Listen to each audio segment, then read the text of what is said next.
Olá, o programa Trilha Social, o programa que fala o bem, faz o bem e divulga o bem, começa agora. E começa agora convidando você para fazer parte dessa grande ciranda do bem.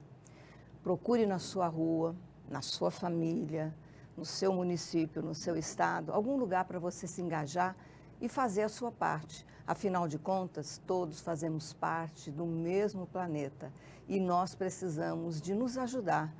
Precisamos olhar por aquele que não tem as mesmas possibilidades que você. Você sabe que a diferença de uma pessoa para outra são as possibilidades que você oferece a ela. Muitas vezes uma pessoa num bairro de extrema vulnerabilidade, chega alguém e oferece um trabalho com amor, mostra para ela que se importa com ela, mostra para ela que ela faz parte. Quando ela se sente pertencente, ela começa a ter um novo olhar para a vida dela. Não é a condição social que vai fazer com que ela vá por um caminho errado, mas sim as possibilidades que você, como mãe, como pai, oferece a ela, os valores. Porque quando nós ensinamos valores para as nossas crianças, para os nossos jovens e praticamos esses valores também em nossas vidas, não é a ausência financeira, é claro que isso também pesa, mas não é isso que vai fazer com que a pessoa vá para o caminho errado. Então é muito importante que você também se engaje e ofereça um pouco do seu talento para aquelas pessoas que são menos aquinhoadas, que não tiveram as mesmas possibilidades que você, não tiveram os mesmos, as coisas que você recebeu. Por exemplo, de repente você teve a possibilidade de estudar numa escola paga, teve professores que te deram toda a atenção, aí você vai para uma escola pública, onde o professor tem um número muito grande de alunos na sala de aula, ele pode lhe dar atenção. Mas e no contraturno? Essa criança faz o quê? Muitas vezes os pais têm que trabalhar e essa criança fica na rua, então ela fica à mercê de tudo que acontece ali.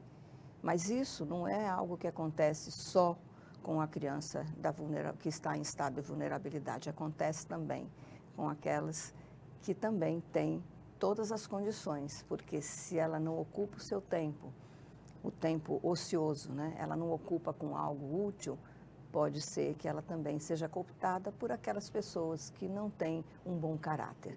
Então, como é importante em todas as instâncias ter, por exemplo, a pessoa que trabalha com recursos humanos dentro de uma empresa, ela faz o quê?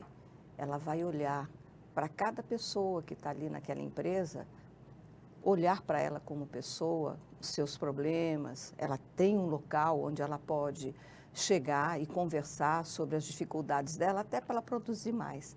Então, toda empresa que tem também dentro do seu quadro pessoas que trabalham com recursos humanos e acolhem todos os seus funcionários, trabalham bem. E dentro de casa, quem é o recurso humano? Somos nós, somos pais, irmãos. E fora dessa área da família, somos nós que fazemos a sociedade civil. E a sociedade civil organizada pode fazer muito. Nós somos muitos e podemos fazer mais para melhorar a sociedade. E o quanto é importante também aquela pessoa que compartilha aquilo que está na sua cabeça, no seu coração, através de um livro. E hoje nós estamos recebendo aqui uma pessoa maravilhosa que trabalha com recursos humanos e também é escritora. Ela tem 4 livros que ela lançou, são livros infantis, também tem um livro de recursos humanos e agora ela está entrando por outra área, que é a área dos romances, o romance Quando o Sol Voltar. Nós estamos recebendo Neide Gomes de Barros. Que alegria te receber aqui no nosso programa, Marcelo. Neide. Alegria minha. Que bom ver você falar assim. Recursos humanos é tudo isso.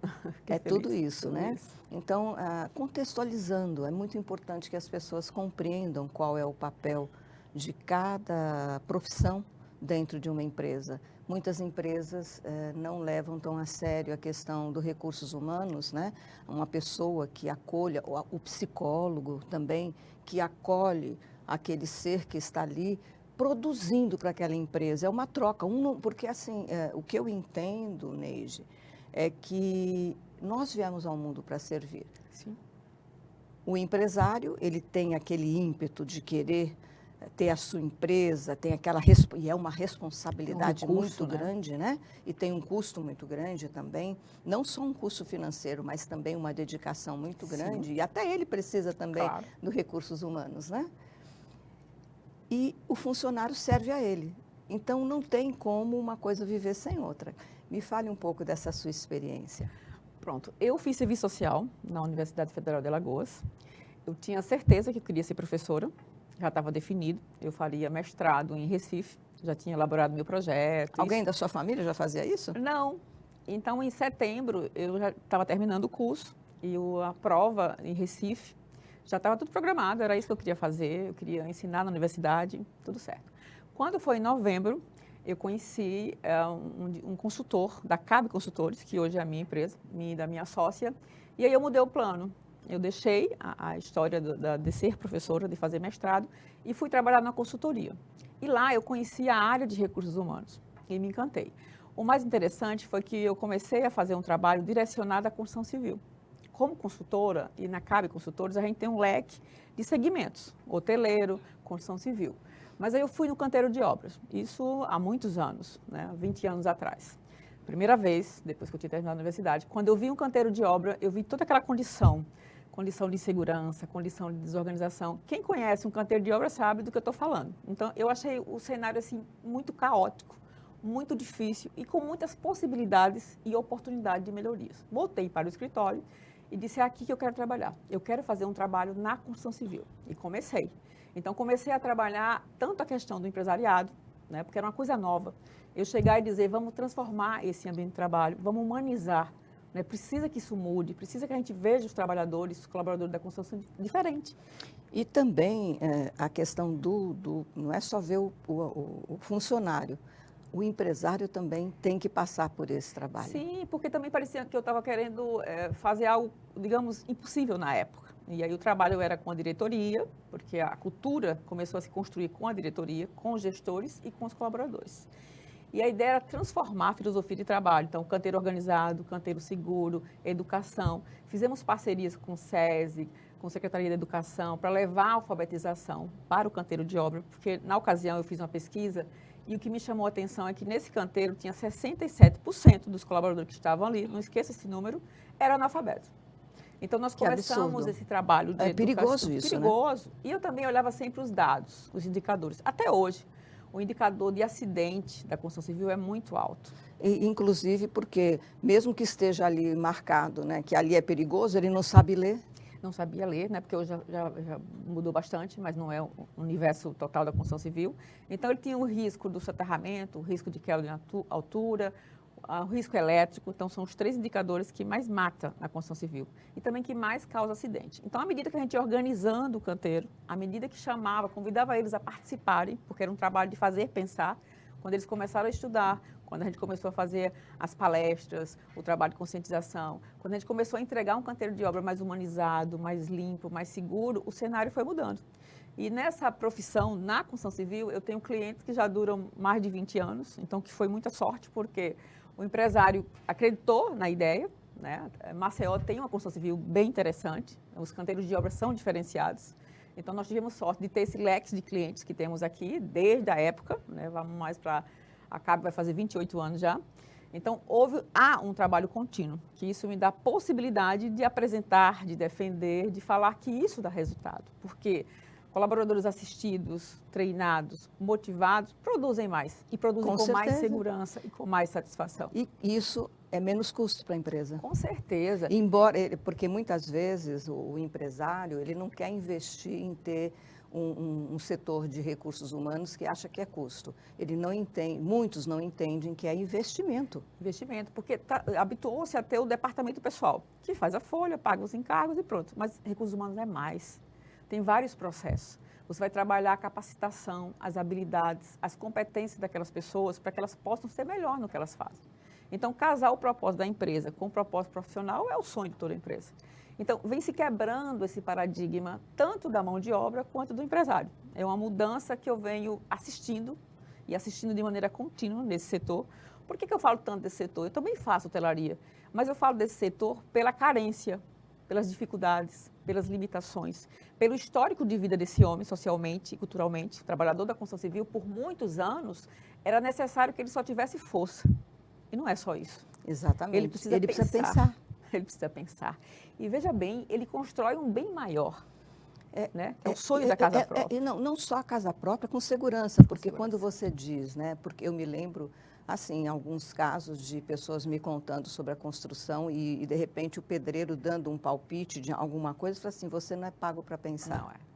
Ou seja, você já desmerece. Eu falo assim, ouça, porque às vezes Ele sabe, porque aquele que já trabalha há muito tempo, ele pode não ter a sabedoria de uma formação numa faculdade ou num conhecimento, mas ele tem a prática. O fazer, né? O fazer. Ele aprendeu fazendo, ele aprendeu com o pai que era mestre de obra, ele tem a E técnica. esse deve ser fortalecido. Sim, e o que eu venho acompanhando é a mudança, porque antes a engenharia, o doutor era muito distante, as camadas, você tinha aqui o operário, que chamavam os homens mais complicados possíveis, não vou chamar assim, eu vou chamar de trabalhador, colaborador, profissional da construção civil. Isso. Você tinha um carregado, um mestre, um engenheiro e o dono. As pessoas não se encontravam. Né? Hoje não, você tem salas de engenharia onde o engenheiro divide com o mestre, onde se tem voz. Eu faço reuniões todos os meses para ouvir as sugestões, para ouvir as opiniões, porque como você disse, ele sabe o que está acontecendo na obra, ele sabe quando o material não chega, ele sabe o que está acontecendo na segurança, então ouvir é muito importante. E hoje eu acompanho esse avanço com muita alegria, é um trabalho contínuo. Não vou dizer que é universal na construção civil do Brasil e do mundo, não é, porque tem os paradigmas, os estigmas, e que a gente tem que lutar com isso, com a educação e a construção de uma cultura sólida. Foi aí que nasceu o livro Desafios na Arte da Construção, 2008. Eu queria materializar toda essa evolução. Essa experiência, né, que você adquiriu. Eu não queria mostrar o lado ruim, a gente já sabia, a gente tinha os indicadores do acidente, da morte, do desperdício, tudo isso a gente já sabe, já tem os dados. Você não precisava de mostrar isso no livro, porque isso daí já está acontecendo. E é muito importante. Você tomou uma atitude ao escrever esse livro bastante importante e uma muito visionária, porque normalmente quando a pessoa ela vê um problema, ela enfatiza tanto o problema que quando ela vai falar da solução, às vezes ela fala 10% da solução e 80% fala do problema. Não, eu estava tão encantada com a evolução, com a transformação desse homem. Eu entendo e entendi naquela época que, à medida que ele construía aquele empreendimento, aquele belíssimo empreendimento ali na Ponta Verde, ele também se reconstruía. Quando ele aprendia a ler, quando ele aprende a se comunicar melhor, quando ele tem um ambiente digno, ele se transforma. Então, claro. O foco desse livro era isso. Eu queria mostrar a beleza desse homem que constrói. E outra, porque tudo é feito por nós, seres humanos. Se você não fortalece a capacidade dele dentro do trabalho que ele faz, ele vai ser medíocre. Então, o seu trabalho é tirar o melhor de cada um. Ou tirar, não, dar a ele o melhor, para que ele também possa devolver o melhor. Outra coisa boa, Maristela, que aconteceu é que a gente tem um programa de desenvolvimento de líderes conscientes. Então, não basta só que eu pense assim, é que você que multiplique essa ideia na empresa. Então, hoje eu tenho gestores incríveis que fazem trabalho de divulgação, de fortalecimento dessa cultura. Então, a gente tem um programa chamado Líder Consciente, onde a gente discute como construir, como fazer a construção civil sem agredir tanto os recursos naturais. Você sabe que você falou, né, dessa questão da troca, né? Muitos empresários não entendem que quando ele fortalece o seu funcionário, ele está fortalecendo a sua empresa. Sim. Ele não compreende isso. É como você falou, é cultural. É cultural. E precisa ir quebrando, e precisa ir mudando. Hoje também a gente faz um trabalho em São Luís, levando essa cultura. E cada dia eu tenho certeza que esse é o caminho. Eu defendo isso prontamente. A minha empresa, Cabe Consultores, faz isso com muita força, mas também encontrou empresários que acreditam e que vêm ajudando a construir esse ambiente. Então, o livro nasceu, está na 5ª edição, já foi publicado em Lisboa, já teve indicação de aula lá, tinha o meu orientador, quando eu fiz mestrado, que levou o livro para lá. Então, é uma história boa, que eu acho que vai ter a 7ª edição, porque é um assunto que tem muito para ser trabalhado. E tem muito para ser trabalhado. E, assim, eu admiro muito, né, você, uma mulher, né, abrindo espaço, né, porque esse mercado da construção, ele é muito masculino. Muito. Muito. É masculino na operação, masculino na direção, masculino na gestão, né? E eu estou lá como feminino e ainda numa profissão tipicamente feminina. Exatamente, Que é porque o o recursos humanos é bastante o cuidador, feminino, é o é o cuidado, cuidador. né? É como você cuida para que aquela pessoa também cuide bem do seu trabalho. Agora eu também, é porque a vida ela vai dando umas conexões que você vai aproveitando. Eu tenho a minha sócia é economista, né? Então a nossa visão sempre foi muito estratégica de negócio. Ela me dava os dados, números e eu entrava. Eu não entrava só com o lado humano, é preciso dados. Você fazia pesquisas. Pesquisas, calcular quanto gera desperdício, quanto custa um acidente, quanto custa uma obra embargada por falta de segurança. Então, tudo isso eu estava sempre muito munida para conversar com o empresário. Então, acho que isso ajudou. Aí isso me faz lembrar de algo que nós precisamos também na nossa sociedade, na nossa política. Nós precisamos de uma política de prevenção. Sim. Porque o RH, ele é uma política de prevenção dentro da empresa. Porque a prevenção você gasta muito menos do que, quando aconteceu, resolvo. Né? E essa cultura, a gente ouve muito isso, né? Quando o problema aconteceu, resolvo. E essa cultura ainda não é tão forte. Né? Quando você resolve um problema, parece que o valor acabou. Não acabou. A prevenção, ela leva a isso, menos prejuízo, menos acidente, menos problema. E mais vida, né? E mais vida saudável. Você comprou um apartamento dos seus sonhos e saber que ali não houve acidente, isso. que ali não houve nenhuma morte. Isso é maravilhoso. É verdade. Eu acho que a gente trabalha para isso, e também né? aquele funcionário se sente feliz de estar numa empresa que o valoriza. E ele também cresce, né? Porque a engenharia é muita técnica, muita norma, mas sem as habilidades humanas não vai ser possível. Ele precisa comunicar, ele precisa ensinar, ele precisa ter flexibilidade, ele precisa ter resiliência, ele precisa ter coragem para estar ali todos os dias construindo aquele projeto. Eu vou lhe fazer uma pergunta. No meio desse público, a gente está falando, né, desse público que você trabalhou, com o trabalho que você desenvolveu, teve algum funcionário que ele estava num cargo que ainda era pequeno e com esse trabalho que você fez, ele conseguiu ascender, foi para uma outra... Sim, nós temos o acompanhamento disso, das promoções. Mensalmente a gente analisa as promoções, mas nós temos casos de mestres de obra que eram serventes. Nós temos casos de mestre de obra que hoje são coordenadores, que fizeram engenharia e hoje são coordenadores. Se sentiram motivados? Sim, quando a empresa abre a sua cultura para falar de educação, para estimular, para discutir, isso vai florescendo. A gente tem muitos casos. E é muito bom você ver um mestre de obra que foi pedreiro, sendo engenheiro, já é um encantamento. E quando ele se torna coordenador técnico daquela empresa, é um sonho, né? É um sonho. E nós temos isso. Olha, parabéns pelo seu trabalho, parabéns por ser essa pessoa aguerrida, né, forte, e para estar nesse meio e também nesse mercado desafiador. É desafiador. Então, o livro está aí, está posto, as experiências estão lá e eu quis deixar isso registrado, que eu acho para mim muito importante esse trabalho, tenho muito orgulho dele, continuo fazendo, acho que vou fazer até. E como é que a pessoa consegue achar o seu livro? O meu livro está no site da Editora Cabe, eu vou deixar no final, está lá o nosso livro. Tá ok. Então, a gente vai falar também agora. Você também escreveu 4 livros infantis. Como é que aconteceu? Pronto. Nós temos uma linha de sustentabilidade. A gente fala muito desse papel consciente, desse papel de sustentabilidade. Então, os meus livros infantis têm sempre essa linha. O primeiro livro foi A Menina que Sonhava Voar, que fala sobre a leitura. O que a leitura pode fazer na nossa vida. Eu sou do interior, então só tem um jeito de sair de lá, era estudando. Então, os livros sempre chegaram... E viajar era lendo. É lendo. Então, os livros era para conhecer outros lugares. Do interior só tinha um jeito. Os livros era o que te abria as portas, as possibilidades. Então, eu tive sorte também, porque eu sempre tinha livros. Então, os lugares que eu viajei, os lugares que eu fui, quando eu estava lá nos meus 11, 12 anos, começou no livro. Então, eu queria também dizer que o livro pode te levar muito longe. Então, sair do interior era pelo meio da universidade. Então, fui para a universidade. Então, escrevi esse livro, A Menina que Sonhava Voar. Depois a gente mora em Maceió, é uma cidade muito bonita. O meu trajeto todo dia é a orla, uma das mais bonitas do Brasil. Com certeza. Então, eu ficava olhando aquele mar e, de repente, nasceu o livro O Segredo do Mar, né, onde fala da poluição do plástico. Era o mínimo que eu posso fazer por essa cidade, que me dá todo dia aquele trajeto maravilhoso. Então, esse livro também tem uma protagonista, a aluna, que fala sobre essa poluição. O que a gente pode fazer, como é que a gente pode mudar os nossos hábitos e não poluir tanto esse mar, esse oceano.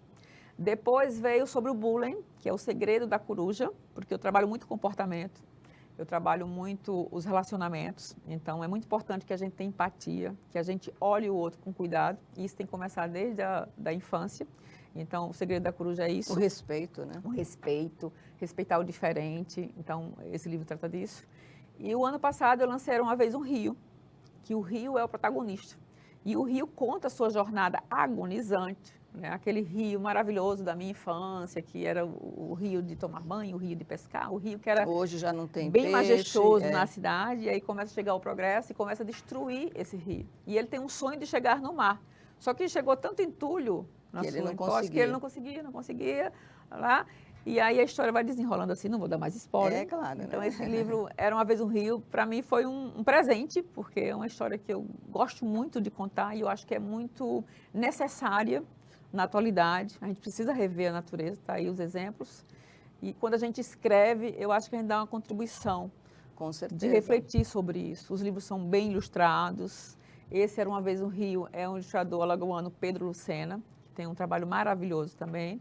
Os meus outros 3 é uma ilustradora, Rita Duque, ela é de Lisboa, então fez um trabalho bem bonito, é um livro arte, bem... Então a gente capricha muito, né? Quando a gente fala do infantil, a gente trabalha muito a ilustração, trabalha muito os textos, e tem dado resultado, tem várias escolas daqui do Brasil que têm adotado esses livros. Que bom, eu fico muito feliz por você, Neide, né, representante feminina aí no Brasil, fazendo a diferença.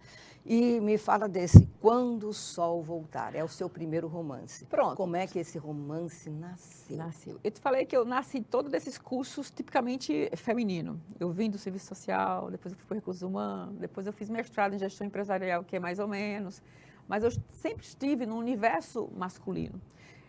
Lá em casa eram 6 filhos, 3 homens e 3 mulheres.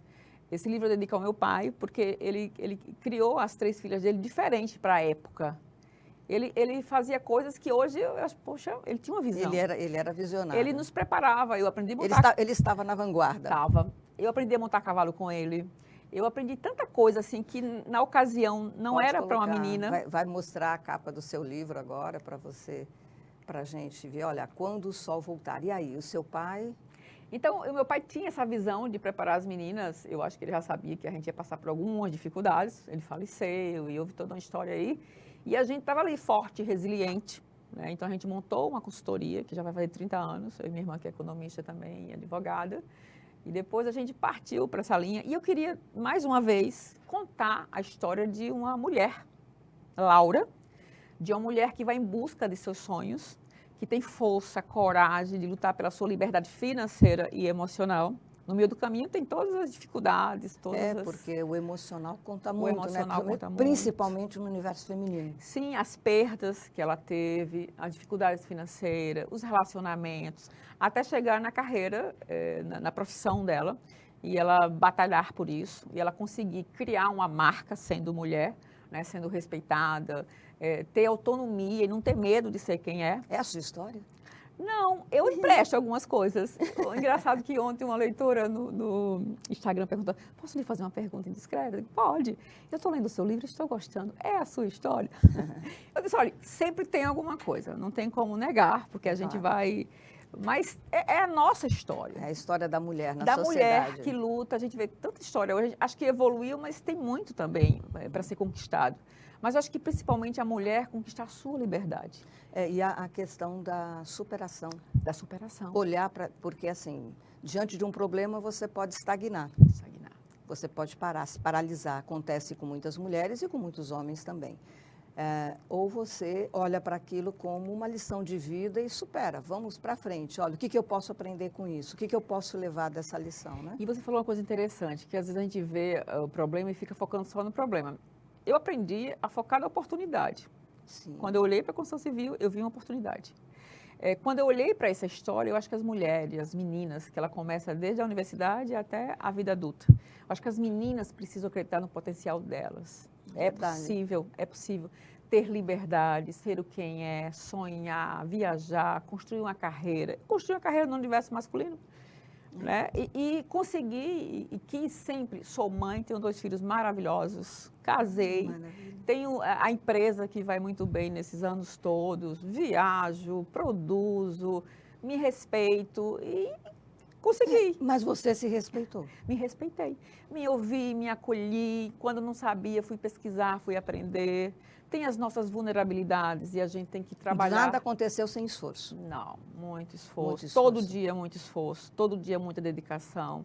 Você abre mão de muitas coisas, mas eu sempre busquei algo que você falou. E a Laura, para mim, foi um exercício. Eu sempre trabalhei para não perder os meus valores, meus princípios. Estar no mundo corporativo, estar tendo sucesso no que eu me predispus, mas nunca fugir de mim, da minha raiz, quem sou, o que eu quero. Buscar fazer isso com verdade, com humildade. E o quanto foi importante a influência da sua família, do seu pai, da sua mãe, dos valores que você recebeu. Veja o quanto é importante que os pais, o quanto é importante investir na educação hoje, porque às vezes essa criança, ela vive num estado de vulnerabilidade, mas se dentro da escola ela recebe, porque ninguém pode dar o que não recebeu. Exatamente. Mas se ela recebe na escola, ela pode. Tanto é que quando faz um trabalho dentro da escola, por exemplo, de prevenção às drogas, ao cigarro, se aquela criança ela não tinha consciência, ela recebe esse conhecimento na escola. Quando ela chega em casa, ela vai corrigir o pai. Pai, se ele fuma, né? Fala assim, olha, você não vai fazer isso, você pode até morrer. Então, imagina quantas coisas que essa criança ela não pode receber também. Então, eu brinco muito com a minha irmã que o lado empreendedor foi o meu pai. Ele ensinou, talvez ele não sabia que ia faltar tão cedo, ele morreu com 52 anos, infarto, foi rápido, eu já estava na universidade. Mas deixou um grande legado. Legou. Minha mãe ficou com 6 filhos. Minha mãe, aí entra a história da minha mãe. Aí você aprendeu, desculpa, você aprendeu com a sua mãe a força da mulher. Então, aí o meu pai veio empreendedor, mostrou que a gente poderia trabalhar, os 6 filhos ali, e não tinha essa questão da menina, do menino, que eu podia andar a cavalo, que eu podia preencher o cheque dele, que eu podia fazer conta, que eu podia estudar para ele. Ele era mostrou muito importante. Que você podia. Educação sempre foi muito importante, ele bateu muito nessa tecla, então a educação sempre foi muito forte para ele. E aí ele faltou. Aí veio a minha mãe, com 42 anos, imagina, uma menina, viúva, com 6 filhos. Aí vem a força. A coragem, a ousadia. Ela foi buscar. Ela foi buscar onde não tinha, né? E hoje eu vejo que ela fica super feliz com a nossa jornada. Ela acompanha, graças a Deus, esse momento. E é isso. E a vitória das filhas, né? Foram todas mulheres? 3 mulheres e 3 homens. Então, acompanha o sucesso de vocês. Acompanha. Meus filhos acompanham. Meus filhos são 2 homens. Então, eu gosto sempre de falar do respeito à mulher. Eu converso bastante sobre isso, né? Que tipo de homens eles serão. Eu acho que com o meu trabalho, com o meu exemplo, eu tento também influenciá-los, né? É isso. Aquilo que a gente faz é espelho para o outro, né? Tem as culpas, porque a mulher carrega, né? Porque ter 2 filhos, trabalhar tanto, eu sempre mas eu sempre mostrei para eles e trouxe eles para participar. Tinha festa na obra, eu levava, tinha inauguração de escola, eu levava para eles conhecerem o meu trabalho. Eles têm que entender que a vida, tudo tem um preço e tem o valor, né? Um valor. E diferenciar o preço do valor. Muitas coisas têm preço e não têm valor, e muitas coisas têm valor e não têm preço. Exatamente. E aí essa história aqui de Laura, eu quero deixar com isso que as meninas, que as mulheres acreditem nos sonhos, tenham sonhos. Eu acho que todo mundo, todo ser humano precisa ter sonhos. Acredite na sua força, na sua coragem e vá em busca do conhecimento. Acho que a educação, acho que o nosso diferencial está no conhecimento e achar o nosso jeito de estar no mundo. Cada um tem o seu. Cada um tem o seu talento, cada um tem a sua forma de chegar onde quer. Descubra. Né? Tenha coragem de, por meio do autoconhecimento, descobre o que tu gosta, descobre o que tu faz bem e vai em frente que vai dar certo. Aí, com essa sua fala, nós vamos terminando. O nosso programa está na reta final. Foi muito bom. Foi muito bom te receber aqui. Neide, eu acho que o seu livro tem tudo para estar aí na mão de todas as mulheres empoderadas e que querem se empoderar. Sim. E desejo muita sorte para você, muita luz na sua caminhada. E o programa Trilha Social agradece esse seu compartilhamento da sua vida. Eu que agradeço a oportunidade de estar falando sobre os livros, sobre esse é especialmente para você. Tá, muito obrigado. E eu desejo para a gente muita coragem.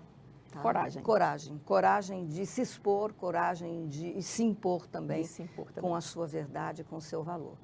Nós, daqui do programa Trilha Social, nos rendemos às mulheres, né, que são buscadoras e que abrem caminho para outras mulheres. O programa Trilha Social, o programa que fala o bem, faz o bem, divulga o bem, termina agora e volta semana que vem. Eu estou esperando você sempre com novidades e pessoas maravilhosas para vocês se inspirarem. Até a próxima semana.